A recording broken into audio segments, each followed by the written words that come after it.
They are preparing the country for the war. I have no doubt about it, like zero doubt about it.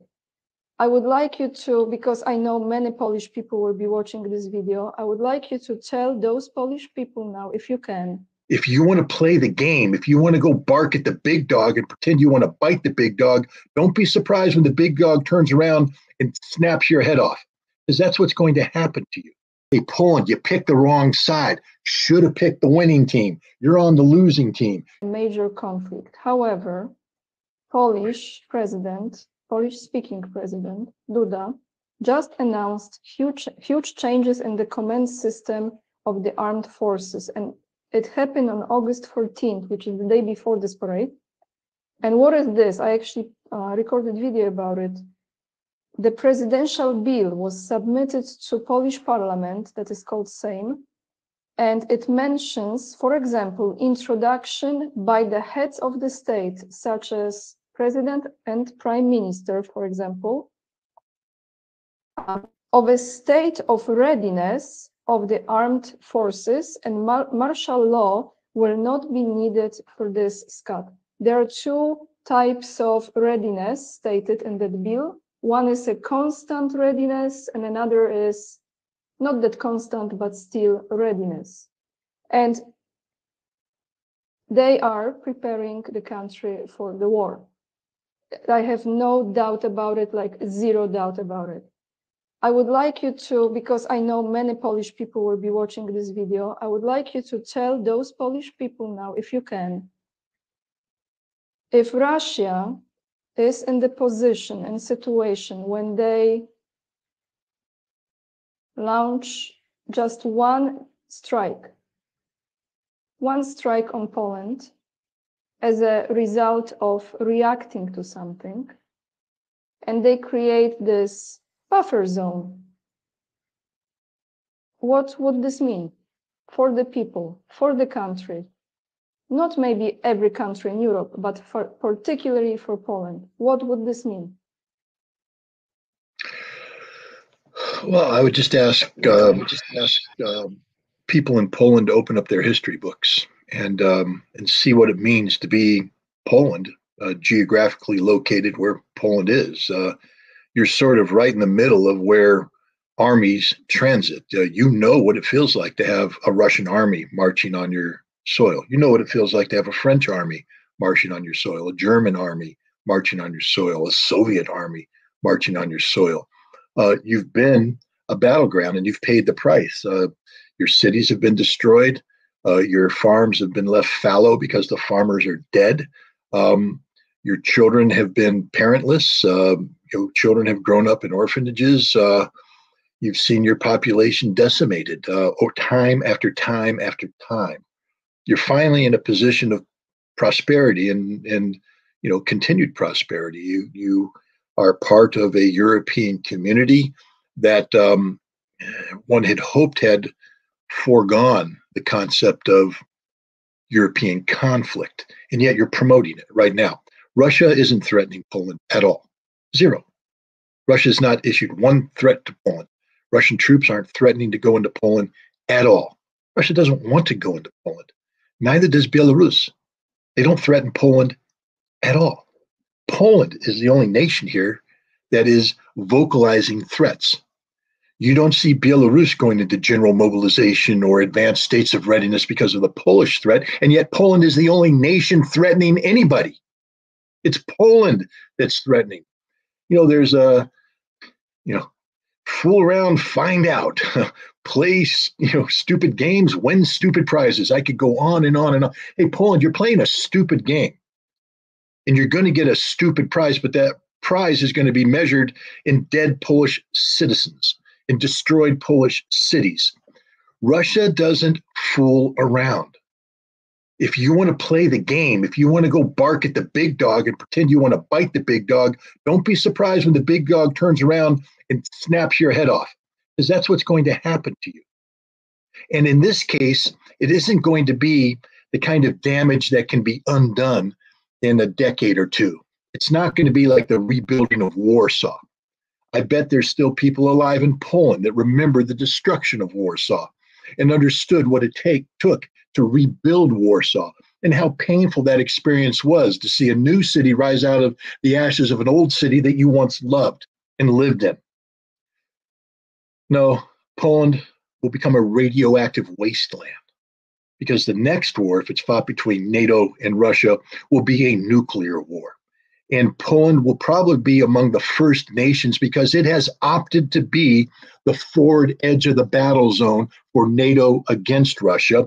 You're the ones who voluntarily accepted an American corps headquarters and brigades of American soldiers permanently stationed on your borders.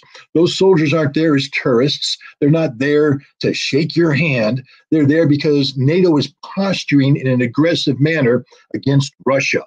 And if Poland wants a war with Russia, war will come to Russia or to Poland, but it will be the hell of the four men of the apocalypse. They will ride down on you, and you will be visited by every plague possible, including the nuclear plague.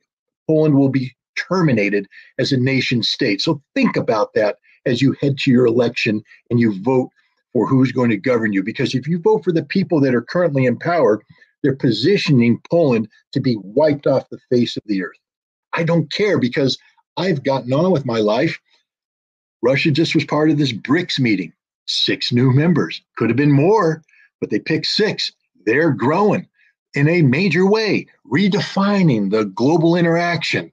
Hey, Poland, you picked the wrong side. Should have picked the winning team. You're on the losing team. You're trying to be part of the G7. You should be part of BRICS. You're trying to make sure you're an important member of EU. They don't like you. They're willing to destroy you, have you blown up, be the buffer zone. Why don't you jump over here to the Shanghai Cooperation Organization? They'll at least bring you to the meeting and listen to what you have to say and care about you. Not America. We don't care about you. Please, Poland, look at the situation in Ukraine.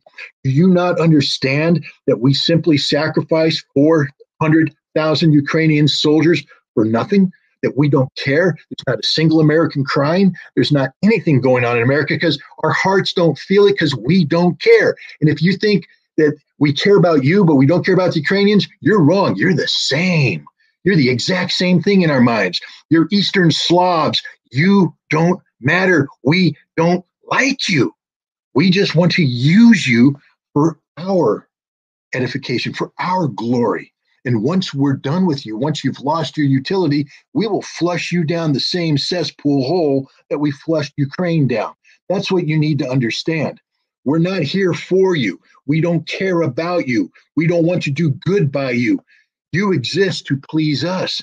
You exist to empower us. And when you stop being useful, and believe me, once this war in Ukraine is over, Poland has stopped being useful, we're going to leave you like we leave everybody. And unfortunately, I agree with everything. It's hard for me to say it, but it's true. Scott, if you see this scenario now,